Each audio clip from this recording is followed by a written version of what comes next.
Դու չես տեսնում ինչ է կատարվում ներսում, բայց հիմա պատկերացրու սա։ Քո մարսողական համակարգը հավասար է խողովակներ։ Երբ սնունդը կանգնում է, առաջանում է ծանրություն, փքվածություն։ Այնպես, ինչպես խցանված խողովակներում ջուրն է դանդաղ անցնում։ Ալոեն այստեղ չի քանդում խցանը։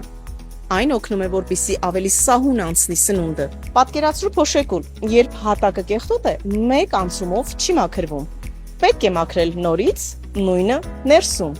Ալոեն աշխատում է մեղմ մաքրելով, աստիճանաբար կարգավորելով աշխատանքը։ Եթե դու շարունակես սխալ սնվել, ուշ քնել, շտապ ուտել, ոչ մի միջոց չի օգնի։ Նույնն է, ինչ ամեն օր կեղտ լցնես հատակին, բայց եթե պահում ես հիմքը եւ ավելացնում ալոե, քո մարմինը սկսում է աշխատել նորմալ ռիթմով,